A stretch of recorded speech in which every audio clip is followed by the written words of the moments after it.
Hi all, this is Shravani from WRI. Let me know if you can hear me.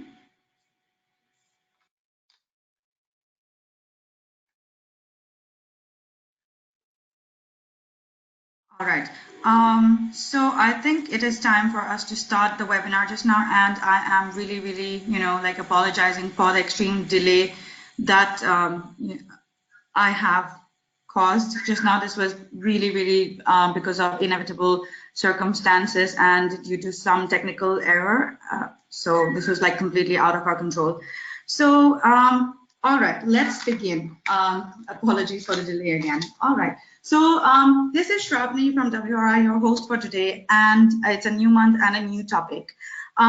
So I see a lot of new people here, and most of the people are like really originals. So I welcome you all to the webinar, and I thank you for your time and patience, especially for the few beginning minutes that I have asked you to wait so much. And thanks for staying in touch with me. All right. So I wish you all a very happy new year, and hope to start this year with a bang on and take the electric mobility further to like a next level. So before I start, a little introduction about what the webinar series is all about. So as most of the regulars already know, is that the webinar series is a part of the project called the Electric Mobility Forum, which primarily does three things. So one is convenings, that we do different kinds of state and national level workshops on thematic areas in order to accelerate electric vehicle adoption in our country. Second is scaling. So webinar is a part of the scaling thing, which means that we invite various people working on different segments of the EV industry, and we help them help in the knowledge and resource exchange via this platform. We also have things like WRI newsletters, monthly newsletters, and different blogs and research papers, etc. For that matter. Then the third thing that we do is on mentoring. So that means that we help the state and national governments on planning and implementation of electric vehicle policies who are keen on that. We are giving them like technical assistance and guidance to whatever support we can. Okay, so this is all about the webinar series, and so far we have completed many successful webinars, and mostly, if you have seen it, these are on very hot topics such as retrofitting, standardization, testing, and accreditation. So last time we had it on sustainable finance and economic business models, that why is it important at all? And before that, we had corporate adoption of electric vehicles, like, okay, are people here actually doing it? And if yes, then how? So I think today's topic is also something really important. So what we thought was, because this is a new year, and from our past experiences while doing a lot of workshops and stuff, so we had an observation that yes, people are now taking the electric vehicle adoption more seriously. So now imagine we have like really hard commitments on implementing the electric vehicles in India. So once we do that, that is it, right? So not many people are thinking about what is next. So here we come up with a topic which is, as you have already logged in for, which is circular economy strategy. That means battery recycling status in India. So what we have figured out just now is that it is almost like building a flyover, like to deviate the traffic from one point to the other. So we're just delaying the problem of, air quality and some hazardous things going on to a few years later than here. So imagine a utopian scenario where I am the government and I gave a power that, okay, from tomorrow, 100% of the electric vehicles should be electric, okay? So you wake up tomorrow morning and you see all the vehicles on the road are electric. So, which is great, right? However, based on the mode, whatever it's like 2-wheelers, 3-wheelers, 4-wheelers, or buses, different batteries based on the technology would have their own survival rates, which means more or less in 3 to 8 years, they will be, useless or somewhat of use within all this time span. So now what we do about it, all these batteries, where do we take it forward from here? So what is the mechanism such as that? Are people actually thinking about it or not? So that comes up with the topic of today, which is circular economy and strategies behind it. So we want this electric vehicle to be like a robust ecosystem and not like a linear economy, and to be it's circular. That means the product should be from cradle to cradle and not cradle to grave. So we can find out like an efficient mechanism to work out on that. So for that, we have invited our speaker for today, Mr. Rohan. So I'll give a brief introduction about him, but I'm sure he'll be doing it himself as well about what kind of things does their company do. So basically, Mr. Rohan has graduated in marine engineering and naval architecture from BITS. He founded the Shuttle Scrap India on 2017, and which worked on like on-demand e-waste disposal. And he also focuses on, big related to electric mobility, business, roads, strategic planning, market intelligence, etc. And currently, he's working as a director of product and technology on Intitrend. So what he will be talking about today is, obviously, he'll be talking about his experience, about how are they doing battery recycling. And of course, like if we say battery recycling, we have to also know that there are different kinds of technologies in those batteries as well. So which one is he particularly dealing with it, whether it is like lithium ion or which one is it? So he's going to talk about a few things, for example, status of recycling of batteries in India. What is it just now? Are people even talking about it? Are there any written documents or guidelines about it or not? Then policy frameworks to mainstream the battery recycling opportunities in India. How do we make it more like upscale?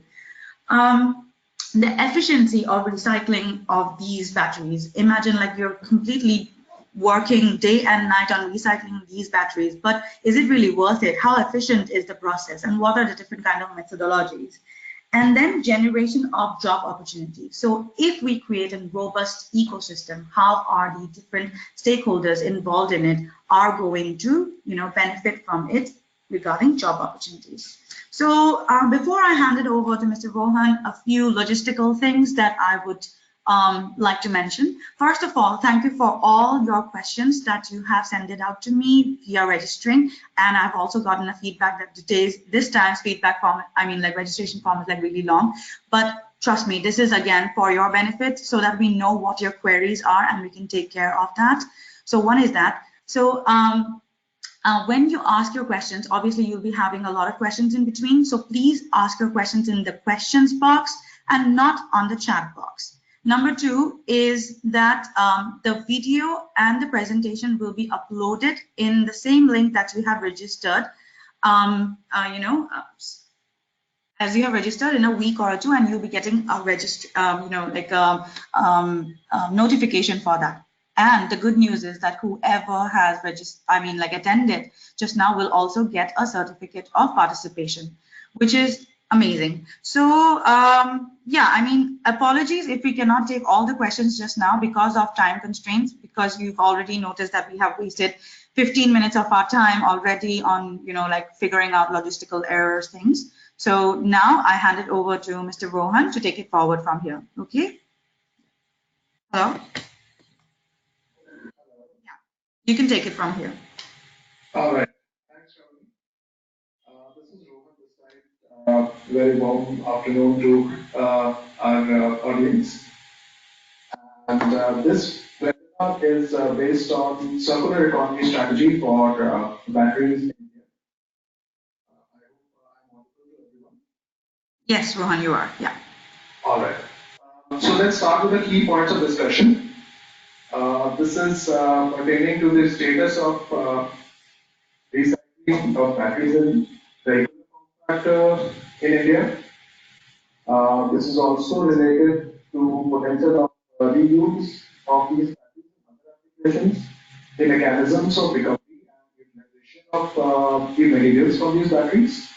We'll discuss on the policy framework and the mainstream battery recycling industry in India.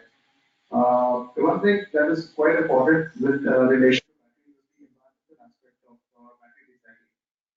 And Furthermore, what are the job opportunities or what's the scope of investment for the battery recycling industry once it becomes mainstream?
Battery pack manufacturing in India. Some of them are looking at cell manufacturing also.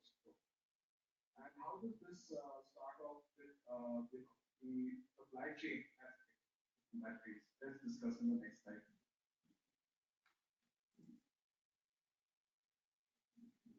So let's discuss on the batteries themselves. So we have different form factors of batteries, different chemistries. There's the cobalt-based chemistry. There's a nickel cobalt aluminum. There's a manganese-based oxide chemistry. So these are different chemistries that are today present in different form factors such as mobile phones, in electric vehicles like NCA or nickel cobalt aluminum is a chemistry that's present in Tesla's electric vehicles. It's also used in satellites for for any kind of satellite communication and power. The usual kind of chemistries that we see on the road today are either lithium ferrophosphate (LFP) or NCEM, which is nickel cobalt manganese. So these are the more day-to-day chemistries that are used in electric vehicles.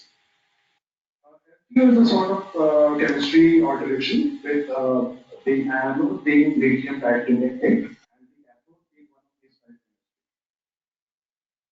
Next. So how does the battery come about being into the picture? How does the cost of materials that go inside the battery? So as we discussed, most of these chemistries had either cobalt, nickel, in them, and also they got lithium batteries because they are extracting lithium ion from the cathode. So the copper, lithium, cobalt, nickel, manganese, graphite, these are some of the important minerals or metals that are critical for batteries. And today, whichever company is looking into manufacturing of metal in India is basically looking to get the supply for these metals. So assured supply should be, would be very important for production of these batteries in India. So the government of India has constructed some of the companies like ADCO, HCL, to explore strategic ties for the mineral sets outside of India. So none of these are found in India.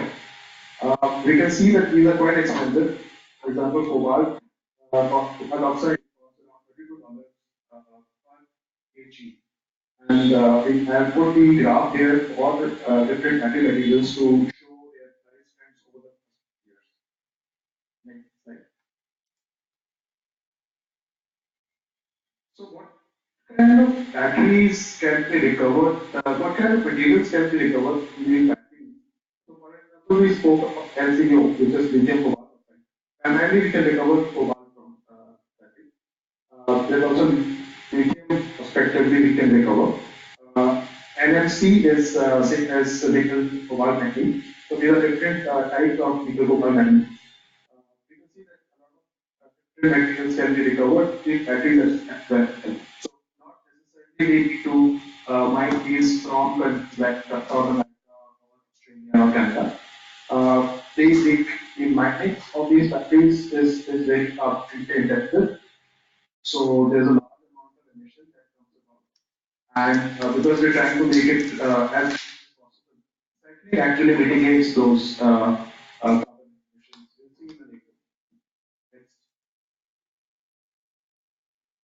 So let's discuss about the circular economy and the sustainability of lithium-ion batteries in the life cycle. Once these battery cells are manufactured, they go into a battery form factor and electric car, which maybe after 5 to 8 years of use will replace the battery and used battery will either go into say battery refurbishing company for the second use, which we'll discuss later, uh, or it could have, it could have been chunked, if not properly disposed, it could end up in a landfill.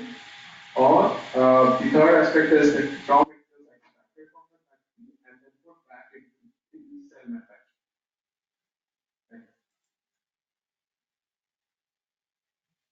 So, what does the best practices for sustainable development goals and circular economy look like? So let's come to the status of recycling in India. So most of the sector, what recycling is coming to the unorganized sector because in India we have a weak collection and segregation system. Most of these batteries do not organize recycling. India has generated total waste of around 2 million tons per annum. This is last year's figure. But we have only recycled in the organized sector less than 20%, which is 4 lakh tons annual. And we have been enforcing laws for e-waste management for battery handling, GST. But there is no such direct, guidelines or direct regulation for lithium and battery in particular. Currently, these are managed under the e-waste because we have e-waste gadgets, like smartphones and laptops, and gadgets coming out. So these are the ones that come under e-waste. So because the battery is enclosed, so this comes under e-waste. But what of large form factor cars, energy storage sectors, the same microgrids or commercial usage happens to those batteries that are hundreds of kilowatts hour. So those we need to look into the circular economy. So the circular economy is based on three basic principles: trying to design waste out of the system, exactly reviving the batteries, keeping products and materials in use for future. So that's what we are short trying to reuse these batteries further and regenerating natural resources. So trying to recover materials of these batteries to develop new battery manufacturing. So with this sustainable development goal, we can shift to a circular economy, and this would require systemic and as well as transformational change in order to take it forward proactively in India. And we can learn from global examples where environmental, friendly mining from batteries is being done, where battery recycling is become a sustainable business. It's already profitable. The access to technology, future technology is there. Different investment into R&D. So this is why major economies globally have regulations to batteries. Next slide. So when we talk about circular economy, we spoke about retrieve and reuse of battery. Now, when we come to reuse, it becomes the second life potential for humanity. So shelf life, for example, shelf life for lithium batteries in say electric vehicles is say 8 to 10 years in use. And over here, that will be batteries, for example, in Tesla, the substance, so they have degraded over 20 to 30%. And these are categorized as spent cells.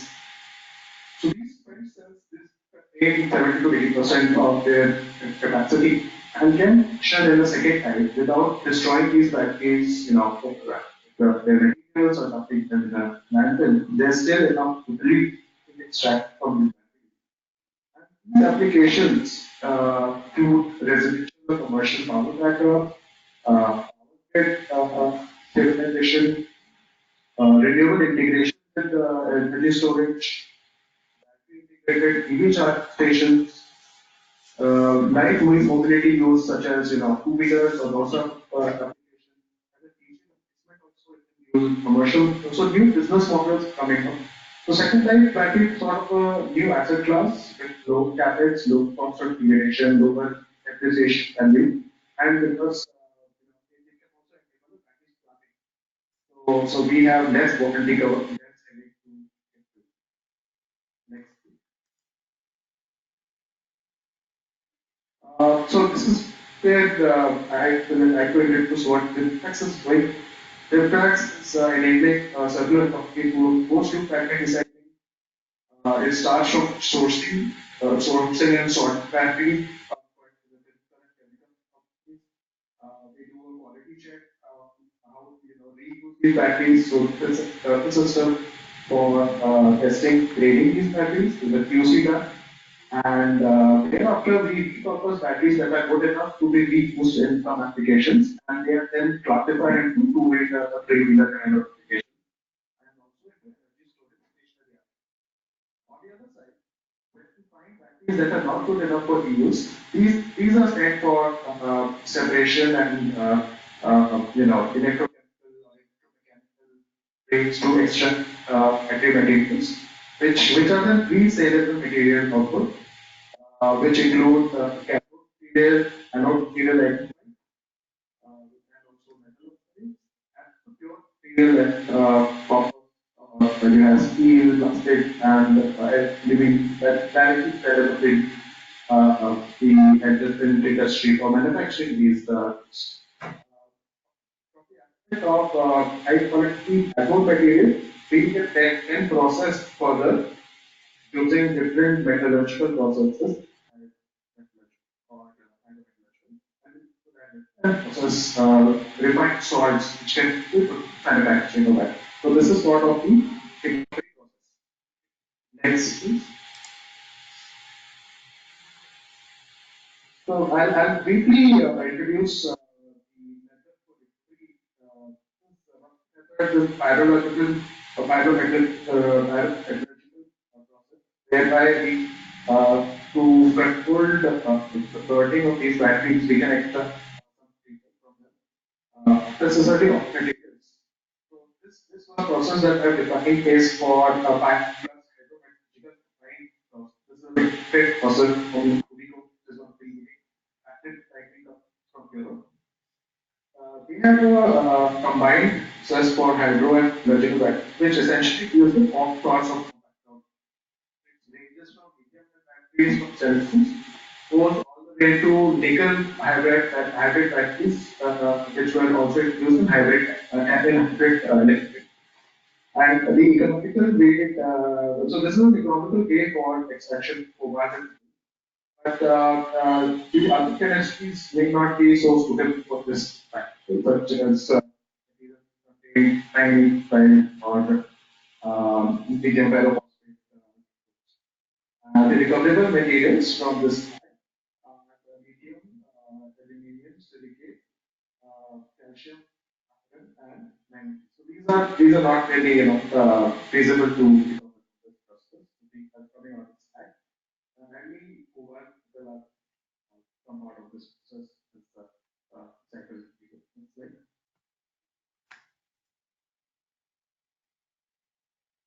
This process is the method which uses no fire, no sort of emission. This is a method that requires a key tree of shredding and screening these trees, which usually transforms into a simple, small grain size black powder, which is then put into process for recovery. And because physical properties are different for anode and cathode, so graphite is required for physical properties. And then the pure hydrometallurgical part starts, where it following chemical processes like acid or base dissolution, solvent extraction, then chemical purification, and electrochemical method of purifying salts. So essentially, this can recover most of the battery material. In fact, in China, there is a vacuum to use hydrometallurgical processes because they can cover up to 98% of people from Next. So, coming to separate quantity or extraction of the materials, why some of this occurs? Because environmental impact of producing lithium from recycled cobalt. This is being tried out by the report 2013. And this is compared to virgin material from, say, mine Canada. The energy consumption is 70% lesser when you compare a virgin material from mines versus a mining material coming from lithium ion battery recycling. And the emissions at dioxide are also reduced by 70%. So there is a drastic reduction in CO2 emission as well as use of energy to extract material. And this translates to a more efficient way of manufacturing things. So, for an example, India does not have any targets of proven, at least proven resolve. We can use these methods to extract material from the 300 smartphones that was pulled last year. So, it should have some part in it. Also, and they compared lead acid batteries yes, with lithium-ion batteries for their effective cost of disposal. So lead acid batteries, as we all know, is profitable to recycle. There's an interesting value and then at if 100-year-old process, the industry is well settled and approximately 95% of all lead acid batteries are recycled. So we need to get to that level for lithium and battery network because it's already profitable to extract nickel cobalt for an aluminum from these batteries. And why not go a step further and extract all the materials? The reuse potential of these batteries is high, so we can extract the value and we put it into other departments. Next, please. So, what are the drivers for circular economy we consider in recycling? Some of the drivers that I have listed are electric vehicle adoption, which is guides on rapid adoption of passenger or commercial electric vehicles, e-rickshaws, two-wheelers, and buses in India. And in the short term, the impact's low because the adoption rate is small right now. But in the long term, the impact will be high. Renewable integration for energy storage. This is witnessing a good demand nowadays. Almost all new tenders having storage component included. So in the medium term also, this the potential for use. So further it does do this. Replacement is something that is being worked or looked upon the investigation because that cost of EG sets is very high and that way you can directly replace lithium batteries to the EG sets. So in the medium, so in the short term, the kind of impact is medium, but in the long term, this will be high because the adoption is going to be higher in this case. And before the final driver for recycling is the availability of critical materials. So if India wants to set up lithium and cell manufacturing plants, then we need access to these materials and access to high quality parts to that effort will be available through directly recycling these materials within India. So there it also causes port substitution. So the short-term impact and long-term impact are both high. Next, please. Some of the limitations for recycling in India is a high capex that is required for setting for plastic for connection, safe with and logistic. So these are in the short term they are high impact, but in the long run, and, as the economy will scale again, this will be down. Efforts by government e-waste and battery testing has so far not yet been very successful. So we have seen implementation of 2016 rules, and companies are now looking into the extended producer responsibility. But we need to, highlight this to government that this tool now. This now lithium ion battery, especially and energy storage for this extended producer responsibility. a large impact in the context. Uh, Lack of regulatory policies. The comprehensive regulatory framework directly impacting advanced batteries like lithium-based batteries today. We have e-based recycling tools that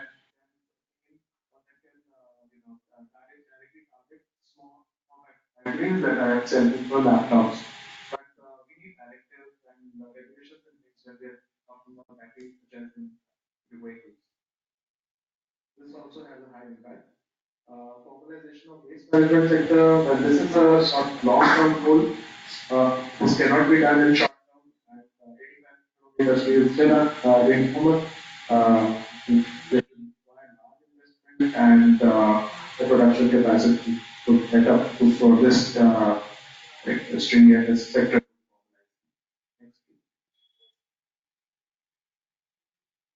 So, what are the challenges today that face industry? The first challenge is how to prevent that. At least because of lack of knowledge, lack of material that in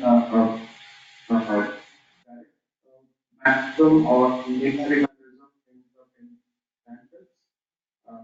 No recycling regulation for garbage policy. So we were expecting also a vehicle recycling policy to come out. That is also awaited, and so is the lithium and the EV policy on recycling. End of life asset liability. Companies who are launching vehicles today in India, they have liability of the assets running on the road. So what happens to the bank? The liability to the company who sold the vehicle. Lack of correction. Here is the lack of data. Uh, Fire hazards in handling and storage. These batteries, many of these batteries are highly inflammable, and their safe handling is something that the government needs to take up urgently. Challenge in the recycling of non that will be there with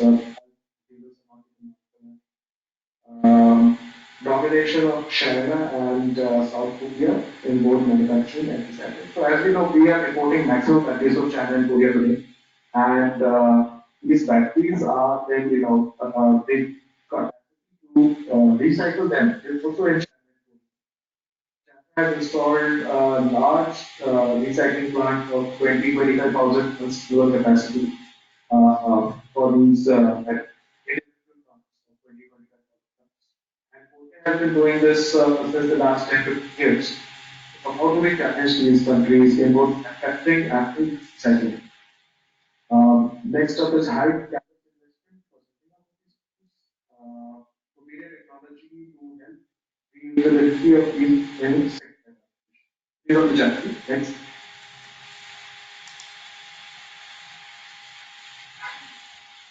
Opportunities for reselling. What are measures in sight? Firstly, they are growing at the rate of import is that basically around percent compounded full growth rate is that so we are a prime market for vehicle to an extent with market factors. There's a large investment opportunity in this sector with some of the reports are pointing up for picking up industry in the next 5 years. So most of these batteries are going to become in the urban centers, the top cities. And the third point is utilization in application, sorry, second use application. This is also to reduce the total cost of initial cost of deployment. Investment opportunity in this also exists in the R&D, research and investment in both in recycling, reuse in advanced technologies for removing batteries. So this is already being done in Western countries, and these batteries are already economically viable. So their recycling also has to be looked into. There's an opportunity to increase the financial support from collection of data documentation also the warranties for these batteries for second-hand applications. This can help actually formulate sector faster. Industry has developed certain performance standards which can be used by efforts have to look into bringing about liability the laws related to the and because these have been validated prior to launch of these practices. And we have institutions in India who are working on recycling technology. So we can surely talk about it from the academic perspective.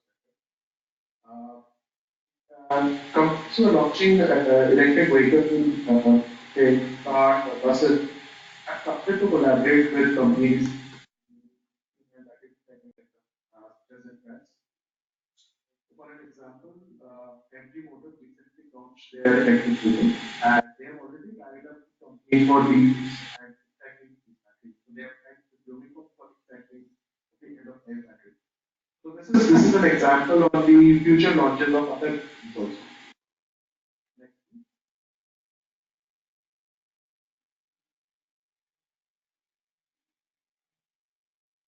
Next, next one. Yeah, okay.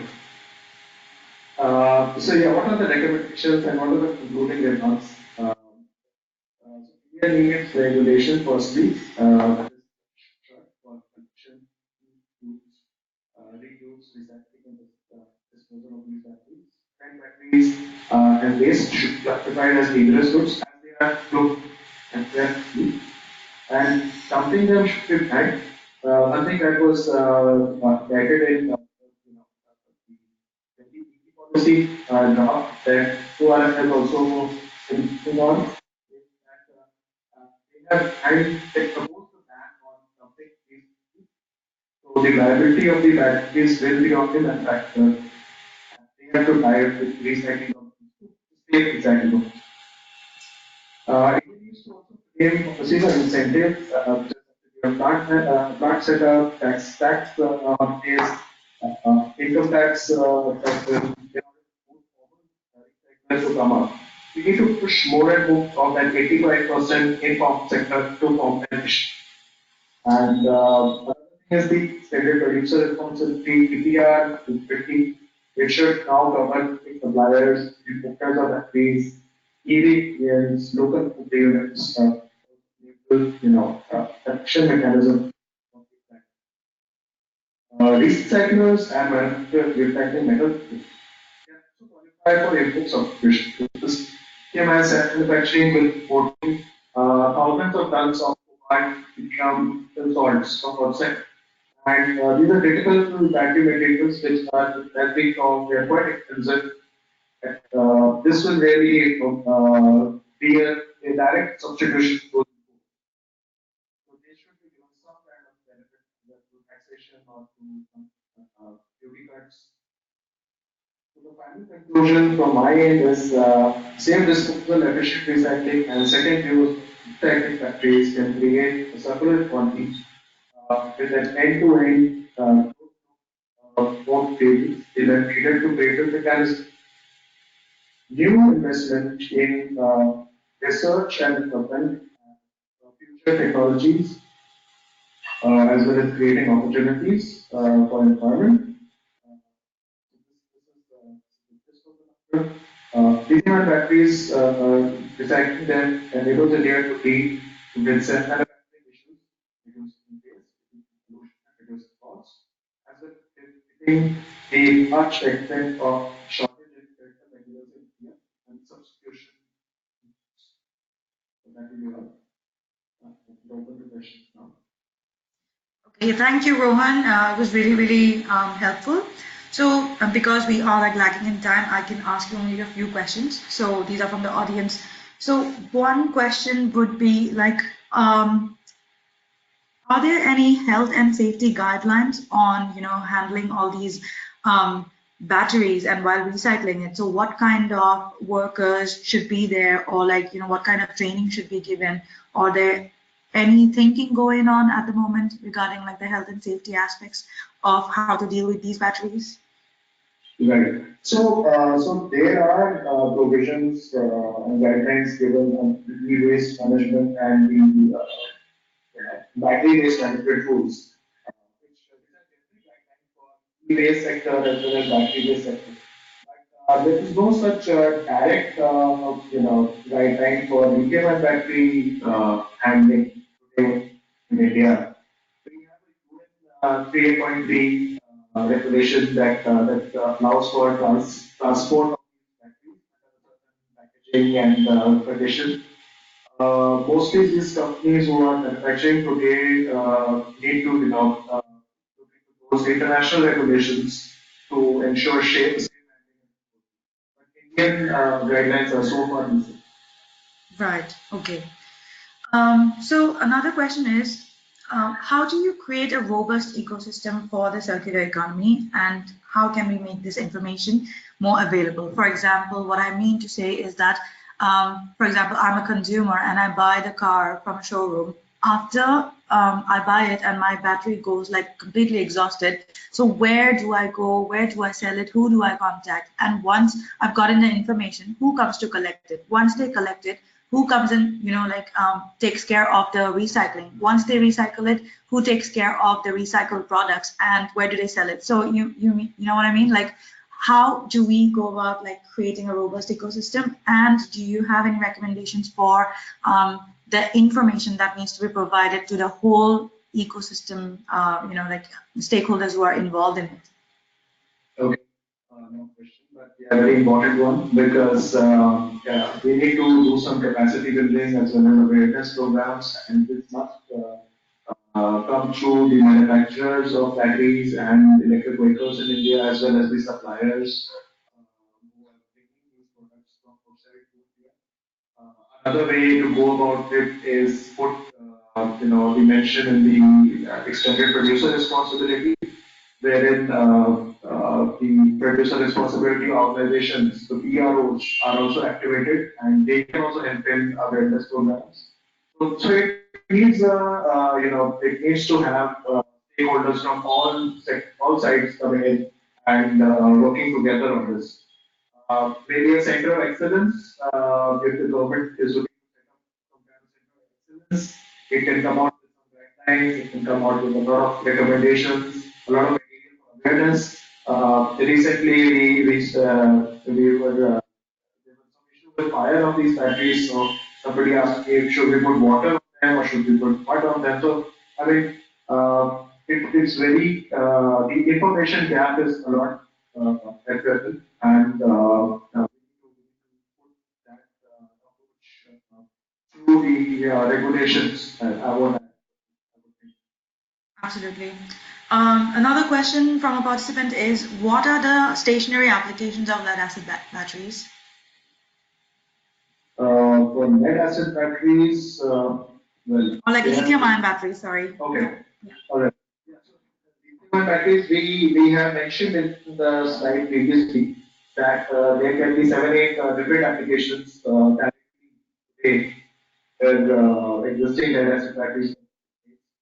So for example, there's an interesting application in starter ignition batteries because lithium batteries hold for charge. So even for vehicles such as scooters or bikes, they can provide a longer standby time for starter ignition batteries. So these are very small batteries, but high discharge batteries. And also in DC replacement, I think there's a large demand for replacement, especially in urban cities like Delhi, Bangalore, where diesel pollution is a complication.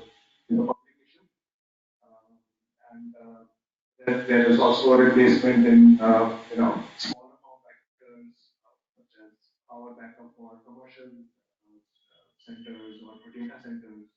Those kind of form factors exist. We are currently at ZFAX, we are providing flammable batteries for two-wheelers as well as e-rickshaws. So that's also an interesting way to replace that as. Okay.